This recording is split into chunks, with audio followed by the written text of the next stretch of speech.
तब red hair कहता है, यह 10 साल पहले के टेस्ट से 200 कम है, जैसा सोचा था। एल्डर हॉक का एनर्जी भी बहुत ज्यादा था। जो लोग फेल हुए हैं उन्हें यह सच में अन्याय लग रहा होगा।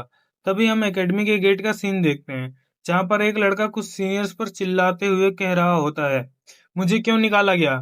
मेरे मुंह से बुलबुले आने की वजह से?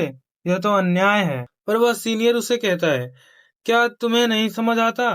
पर वो लड़का कहता है, तुम क्या सोचते हो? क्या तुम लोग अपनी पूरी जिंदगी सेवा करते हुए या किसान बनकर बिता सकते हो? मैं उस तरह की एक जिंदगी कैसे जी सकता हूँ?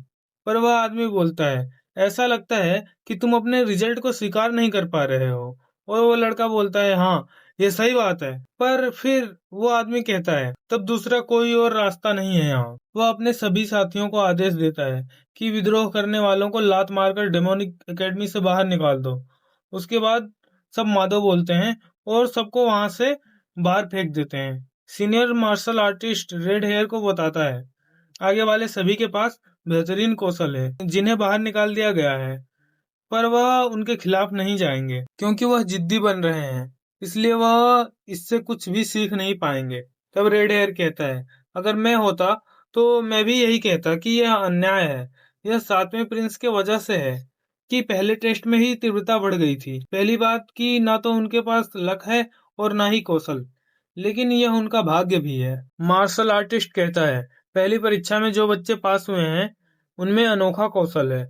और रेड हेयर उसकी बात से सहमत होता है। अभी यहाँ पर वह बहुत सारे बच्चे जो इंटरनल डैमेज हैं मेडिटेशन कर रहे हैं, और पता चलता है कि ऊपर के 6 क्लान के 8 लोग आसानी से पास हो गए हैं, क्योंकि वह पहले से ही बाकी सभी कैडेट से अलग लेवल पर थे। यहाँ इस एकेडमी में स्टूडेंट को कैडेट ही बुलाते हैं। यहाँ रेड हेयर सोचता है, एल्डर हॉक के एनर्जी वेव से डैमेज ना होने के लिए एक व्यक्ति को कम से कम 100 साल के बराबर निगोन इकट्ठा करना होगा। वे दूसरे कैडेट के मुकाबले बहुत आगे हैं। नंबर 1 क्लान का मुयोन और नंबर 5 क्लान का यूचान, ये दोनों बच्चे बिना हिले एनर्जी वेव सह लिए थे। और वो सोचता है कि अफवाह भी है कि डार्क क्लान और ब्लेड क्लान के बीच टक्कर है।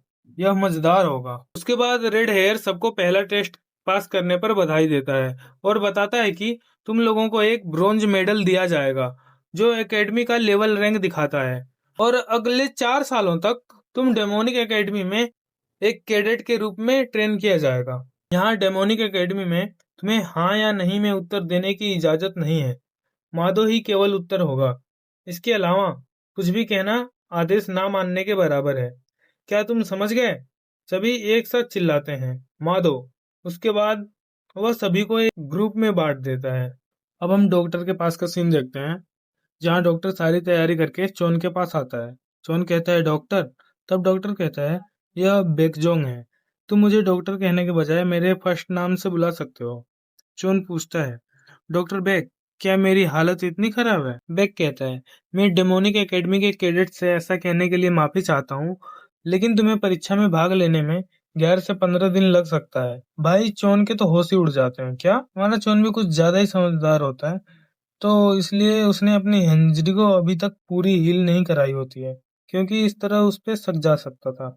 तो वह सोचता है, अगर नैनो को सेल्फ रिकवरी चालू करना होता तो यह तुरंत ठीक हो गया होता, लेकिन अगर मैंने जल्दी हील करा तो इन्हें शक हो जाएगा। पर अगर मैं यही नॉर्मल इलाज करता रहा तो मैं ट्रेनिंग में पीछे रह जाऊंगा। इसके अलावा पहले टेस्ट के बाद का मुझे कुछ भी नहीं पता है, क्योंकि मैं अस्पताल ले आया गया था। और यहाँ पर यह डॉक्टर अपनी सेखी वगार रहा होता है कि तुम इतना दुखी मत हो। अगर यह कोई साधारण डॉक्टर होता तो उसे 1 महीना लग जाता। पर चोन कहता है, लेकिन इसमें बहुत सारा समय लगेगा। तब बेक कहता है, हो सकता है यह मददगार ना हो, लेकिन मैं अनजान बनने की कोशिश करूंगा कि मैं नहीं जानता कि तुम राइट गार्डियन से ट्रेनिंग ले रहे हो। चोन उसका शुक्रिया करता है और कहता है कि मैं भविष्य में आपका एहसान जरूर चुकाऊंगा। डॉक्टर कहता है, इसकी कोई जरूरत नहीं है। और वह एक्यूपंक्चर करने के लिए उसका शर्ट निकाल देता है और वह उसका शरीर देखकर दंग रह जाता है। सोचता है, मैं जानता था कि इसने कोई मार्शल आर्ट नहीं सीखी है, लेकिन इसकी बॉडी मेरे सोच से कहीं ज्यादा अच्छी है। वह उसके चेस्ट में अपनी नीडल लगाने लगता है। तभी नैनो कहती है कि शरीर में डैमेज करने के लिए एक शार्प नीडल अटेम्प्ट महसूस किया गया है। सेल्फ सुरक्षा मोड चालू हो रहा है। चुन जल्दी से नैनो को कहता है कि नहीं, रोको उसे नैनो। डॉक्टर यह इलाज करने के लिए कर रहे हैं। क्या तुम्हें अटैक और इलाज में फर्क नहीं आता? चोन के कहने पर वह उसे बंद कर देती है। फिर चोन चैन की सांस लेता है। नैनो कहती है, अगर तुम मुझे पहले से ही नहीं बताओगे इलाज के बारे में, तो तुम्हारे शरीर के किसी भी डैमेज को मैं एक हमला ही समझूंगी। चोन कहता है, चलो ठीक है, और अब से उन चीजों पर कोई प्रतिक्रिया मत देना जिसे मैं अपनी इच्छा से एक्सेप्ट करता हूँ। वह डॉक्टर के इलाज को देखकर चौंक जाता है। अरे, मेरा पेट अब कम दर्द हो रहा है। जिससे नैनो उसे सारी जानकारी देने लगती है, और वह नैनो के बताने से सारी चीजें आसानी से समझ रहा होता है, जिससे डॉक्टर को थोड़ा शर्म आने लगता है, जिससे वह उसे सो जाने के लिए कहता है। लेकिन नैनो के बताते रहने की वजह से वह सो नहीं पाता। पर तभी उसे एक आइडिया आता है। वह नैनो से पूछता है, नैनो, क्या तुम मुझे ऐसे हील कर सकती हो कि देखने पर लगे जैसे कि मैं अभी भी घायल हूँ? नैनो बताती है कि सेल्फ रिकवरी से हील करने के बाद तुम्हारे पल्स को बढ़ाकर हम ऐसा दिखा सकते हैं कि तुम अभी भी घायल हो। जॉन सोचता है, मुझे खुशी है कि ऐसा हो सकता है। अगर मैं डॉक्टर को ऐसे मूर्ख बना दूं, तो 2 हफ्तों तक यह मेरा मौका होगा राइट गार्डियन से निगुन सीखने का। तब वह नैनो से कहता है, चलो ठीक है, मुझे हील कर दो, और जब डॉक्टर ब्रेक मुझे चेक करने आए, तब तुम उन्हें मूर्ख बना देना। नैनो कहती है, मैं समझ गई मास्टर, और वह चोन को ठीक कर देती है। अब हम शाम का सीन देखते हैं, जहाँ पर एक मार्शल आर्टिस्ट सबको ध्यान देने को कहता है। लाइन में खड़े हो जाओ, और सभी बच्चे बोलते हैं माधव। उसके बाद रेड हेयर इंस्ट्रक्टर सबको कहता है, मैं तुम्हें अगले टेस्ट के बारे में बताने वाला हूँ। तीसरे टेस्ट तक सभी कैडेट एक ही समय पर टेस्ट देंगे। दूसरा टेस्ट पास करने और मिडिल लेवल का योद्धा बनने के लिए तुम लोगों को एक साधारण टैक्टिक और स्ट्रेटेजी सीखना होगा। तुम सभी तुम सभी के पास केवल 20 दिनों का समय है। यह सुनकर सारे कैडेट पैनिक कर जाते हैं। केवल 20 दिनों का समय? यह तो बहुत कम है। क्या मैं सभी टैक्टिक और स्ट्रेटेजी याद कर पाऊंगा? रेड हेयर कहता है, क्या तुम लोग उत्सुक हो कि यहाँ पर 20 ग्रुप क्यों हैं? यह इसलिए है क्योंकि 3 हफ्तों में केवल 10 ग्रुप ही अगले स्टेज पर जा पाएंगे। तभी सारे कैडेट सोचते हैं, तो तुम यह कह रहे हो कि आधे कैडेट बाहर निकाल दिए जाएंगे? रत तरीके, हमारे ग्रुप में तो कोई टॉप कैडेट भी नहीं है। इसमें सिक्स क्लान का फायदा होगा। और रेड हेयर जोर जोर से हंसते हुए कहता है, यह पहला और आखिरी टेस्ट है जिसमें तुम्हें साथ काम करने की आवश्यकता होगी, और अगर तुम ग्रुप में आपस में ही मुकाबला करना चाहते हो, तो तुम सभी बस एक साथ फेल होगे। आज का शेड्यूल यहाँ खत्म होता है। तुम सभी अपने दिए गए ड्रोम में जाकर आराम कर सकते हो, और कल से तुम लोग तुम्हारे सामने खड़े स्टाफ द्वारा पढ़ाए जाओगे। वे तुम्हें टैक्टिक और टेक्निक बड़े प्यार से सिखाएंगे। और सभी बच्चे डरते हुए सोचते हैं, प्यार से? क्या ये वही नहीं है जिन्होंने विरोध करने वाले कैडेट को पीटा था? हम ग्रुप 8 के इंस्ट्रक्टर को देखते हैं, जो कहता है, कैडेट 3, तुम अभी यहाँ क्यों खड़े हो? ये है स्प्रिंग क्लान का प्रिंस मुकेम। और वह कहता है, मुझे आपसे एक प्रश्न पूछना था इंस्ट्रक्टर। इंस्ट्रक्टर कहता है, मुझे यकीन है तुम जानते होगे कि मैं तुम्हें टेस्ट से संबंधित किसी भी प्रश्न का उत्तर नहीं दूंगा। और वह कहता है कि मुझे यकीन है कि ग्रुप 8 का लीड मैं ही बनूंगा। इंस्ट्रक्टर सोचता है, टीम लीड की पोजीशन के लिए चुनाव कल होगा, लेकिन सिक्स क्लान को हमेशा की ही तरह रूल बेतुके लगते हैं। और वह लड़का कहता है, कैडेट 7 जो हमारे ग्रुप में असाइन था, हॉस्पिटल में है। तो इस तरह एक इंसान के ना होने से मैं नहीं चाहता कि हमारा पूरा ग्रुप फेल हो जाए, क्योंकि वह आज के सेशन में नहीं था, तो उसे कुछ पता नहीं होगा। तो इसलिए मैं चाहता हूँ कि कैडेट 7 को ये पता हो जो आज हमने सुना। और एक पल के लिए इंस्ट्रक्टर शांत हो जाता है, और यह अंदर ही अंदर अपने प्लान को अंजाम देता हुआ खुश हो रहा होता है, और उसे क्रश करता है, तुम गंदी नाली के कीड़े, तुम उसी ग्रुप में हो जिस ग्रुप में मैं हूँ। तेरा लक तो अब यहीं पे खत्म होता है। मैं खुद ही हॉस्पिटल जाऊंगा तुझे बर्बाद करने। पर तभी इंस्ट्रक्टर उसे हैरान करते हुए बोलता है, गुड आइडिया, ऐसा लगता है कि तुम बेसिक समझ गए हो, इसलिए मैं तुम्हें पहले दिन ही शाबाशी देता हूँ। और इंस्ट्रक्टर कहता है, मैं तुम्हारे ग्रुप का इंस्ट्रक्टर होने के नाते मैं तुम्हारा सुझाव समझता हूँ, इसलिए मैं मेन बिल्डिंग जाऊंगा कैडेट 7 को सूचना देने। यहाँ पर यह विलन हैरान खड़ा रह जाता है, और वह डरा हुआ सा कहता है, इंस्ट्रक्टर, आपको ऐसा करने की कोई जरूरत नहीं है, मैं खुद जा सकता हूँ। इंस्ट्रक्टर उसे चेतावनी देते हुए कहता है, मेन बिल्डिंग कैडेट के लिए ऑफ लिमिट है, कुछ स्पेशल कारणों से, और वह गुस्से में सोचता है, इतनी सारी चीजें गलत क्यों हो रही हैं? वह इंस्ट्रक्टर से पूछता है, क्या कम से कम आप मुझे बता सकते हैं कैडेट साथ हमें कब ज्वाइन करेगा? और इंस्ट्रक्टर जाते हुए कहता है, आज बहुत देर हो गई है, तो मैं तुम्हें कल बताऊंगा। अब यहाँ हमारे मेन कैरेक्टर का विलन सोचता है, मुझे उसका हमारे ड्रोम में आने का इंतजार होगा। तुम लोली कमीने जल्दी ठीक हो जाओ, मैं तुम्हें इतना दर्द दूंगा तुम मरना पसंद करोगे।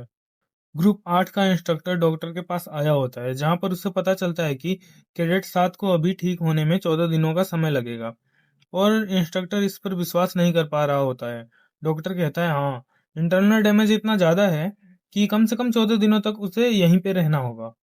इंस्ट्रक्टर परेशान होते हुए कहता है कि अगर वह इतना लंबा यहाँ पर रहा तो उसके लिए टॉप लेवल पर पहुंचना बहुत ही मुश्किल होने वाला है। क्या यहाँ ऐसा कुछ भी नहीं है जिससे वह जल्दी हो सके? डॉक्टर कहता है, यही मैं भी पूछ रहा हूँ। अगर उसके पास केवल निगोन होता, लेकिन कैडेट 7 के पास बिल्कुल भी नहीं है, और जब तक उसके पास नहीं है यहाँ और कोई दूसरा ऑप्शन नहीं है। इंस्ट्रक्टर परेशान होता है, दूसरा टेस्ट केवल 3 हफ्ते में है, मुझे विश्वास नहीं होता। उसे 2 हफ्तों के लिए हॉस्पिटल में रहना होगा। मैं नहीं चाहता कि इस एक लड़के के लिए मेरा पूरा ग्रुप बाहर हो जाए। इंस्ट्रक्टर पूछता है, क्या वह कैडेट 7 से बात कर सकता है? डॉक्टर कहता है, अभी तो वह सो रहा है, तो यह मुश्किल होने वाला है। क्या मुझे उसे जगाना चाहिए? इंस्ट्रक्टर कहता है, नहीं, मैं कल फिर से आ जाऊंगा। और वह जाते हुए सोचता है, वह केवल मुश्किल से ही पहला टेस्ट पास कर पाया है, यह अवश्य ही उसकी किस्मत का अंत है। अब सुबह होने से पहले रात के समय में कोई भागता हुआ चोरी से मेन बिल्डिंग में आता है। जब चोन आराम से सो रहा होता है, तभी कोई जोर से लात मारकर दरवाजा खोलकर अंदर आ जाता है, और चोन डरकर उड़ जाता है। तभी हम ड्रंकार्ड को देखते हैं, जो हंसते हुए कहता है, स्टूडेंट, तुम्हारे टीचर यहाँ हैं। चोन देखता है, टीचर, और वह उनके पास जाता है, लेकिन स्मेल से अपनी नाक बंद कर लेता है। शराब की महक? ड्रंकार्ड कहता है, क्या तुम मुझे ग्रीट नहीं करने वाले? और वह उसे गुड मॉर्निंग बोलता है। ड्रंकार्ड कहता है, गुड, क्या तुमने अपना होमवर्क पूरा कर लिया जो मैंने तुम्हें कल दिया था? और चोन कहता है, शायद क्या आप निगोन के बर्थ की बात कर रहे हो? ड्रंकार्ड कहता है, हाँ, सही कहा, मैंने कहा था कि मेरे आने से पहले यह सारा याद कर लेना। चोन सोचता है, अभी मेरा कल ही हॉस्पिटल में लाकर इलाज किया गया है, यह जरूर ही बहुत जल्दी ही गुस्सा करने वाले इंसान होंगे। यह तो अच्छा है कि मैं पहले ही नैनो द्वारा ठीक कर दिया गया था। और फिर कहता है, हाँ बिल्कुल, मैंने यह याद कर लिया है। ड्रंकार्ड चौंक जाता है, क्या इसने यह सारा याद कर लिया, जबकि यह बीमार था? मैंने तो इसे बस परेशान करने के लिए ऐसा कहा था। चलो ठीक है। और फिर कहता है, बहुत अच्छे, तुमने तुम्हारे टीचर द्वारा दिए गए होमवर्क को कर लिया। चोन कहता है, तारीफ के लिए शुक्रिया टीचर, आपको नहीं लगता आप बहुत जल्दी आ गए हैं? ड्रंकार्ड कहता है, क्यों, क्या तुम थके हुए हो? चोन कहता है, नहीं, ऐसा नहीं है। ड्रंकार्ड कहता है, फिर ठीक है, मुझे खुशी है। अब मैं तुम्हें यह बताऊंगा, क्योंकि वैसे भी तुम्हें जानना है। मैं केवल तुम्हें 2 हफ्तों के लिए ही सिखा सकता हूँ, जब तक तुम हॉस्पिटल में हो। मैं तुम्हें देखने आ सकता हूँ, लेकिन एक बार तुम अपने ड्रोम में चले गए तो मैं तुम्हें कांटेक्ट नहीं कर पाऊंगा। चोन कहता है, मैंने इतना आगे का नहीं सोचा था। ड्रंकार्ड कहता है, जिस समय तुम यहाँ आए तुम हॉस्पिटलाइज हो गए, तो यह तुम्हें कैसा पता होता? वैसे भी मुझे दिन में मेन टीचर की तरह काम करना होता है, मैं केवल इतनी सुबह ही आ सकता हूँ, नहीं तो लोगों को शक होगा। चोन सोचता है, डेमोनिक एकेडमी में बाहर के लोगों से ट्रेनिंग लेना मना है, अगर मैं पकड़ा गया तो केवल परेशानी ही बढ़ेगी। मुझे लगा था वह जिद्दी होंगे, लेकिन वह तो बहुत ध्यान दे रहे हैं। चोन आदर के साथ कहता है, आपका ध्यान रखने के लिए धन्यवाद। ड्रंकार्ड कहता है, चलो ठीक है फिर, जैसा कि हमारे पास समय नहीं है, चलो शुरू करते हैं फिर। चोन कहता है, क्या अभी? ड्रंकार्ड गुस्सा होते हुए कहता है, क्या तुमने सुना नहीं कि तुम्हारे टीचर ने कहा हमारे पास बहुत सारा समय नहीं है? उस तरफ घूमकर जमीन पर बैठ जाओ, जल्दी। और वह डरते हुए बैठ जाता है। चोन सोचता है, मैंने सोचा था कि वह मुझे बताएं वह ऐसा क्यों कर रहे हैं। ड्रंकार्ड बैठते हुए कहता है, यह अच्छी बात है, तुमने मेरे ब्रीथिंग ऑफ 1000 मार्शल को याद कर लिया। चोन पूछता है, आप क्या करने वाले हैं? ड्रंकार्ड कहता है, क्योंकि हमारे पास ज्यादा समय नहीं है, मैं प्रवाह को तुम्हारे अंदर भरूंगा। यह एक मुश्किल तरीका है जिसे तुम्हारे परदादा ने बनाया था। इसमें क्यूआई महसूस करने की कोई जरूरत नहीं है। तुम्हारे टीचर तुम्हारे लिए सब कुछ करेंगे। अपने जबड़ों को कसकर बंद कर लो। अगर तुम चिल्लाओगे तो गार्ड यहाँ आ जाएंगे और यह अंत होगा। उसके बाद वह अपनी एनर्जी उसके शरीर में भेजता है। तभी नैनो बताती है यूजर के ब्लड के अंदर बहुत ही स्ट्रॉन्ग एनर्जी डाली गई है और वह एनालाइज करके बताती है कि यह क्यूआई है। यहाँ ड्रंकार्ड सोचता है, यह लड़का सच में कुछ नहीं सीखा है। मुझे विश्वास नहीं होता कि इसके सर्कुलेशन में कोई ब्लॉकेज या रुकावट नहीं है। इसकी मसल्स भी ऐसी दिख रही हैं जैसे ये ट्रेन करी गई हैं। जितना कि मैं जानता हूँ, मैं श्योर हूँ कि यह कोई भी मार्शल आर्ट नहीं सीखा है।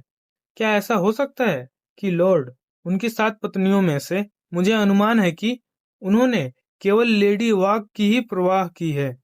तो हो सकता है उन्होंने गुप्त रूप से इस बच्चे का ध्यान रखा हो। कुछ भी हो, पर यह बहुत अच्छा हुआ है इसका ऐसा होना। यह केवल 7 दिन ही लेना चाहिए एक अच्छे मात्रा में निगोन बनने में।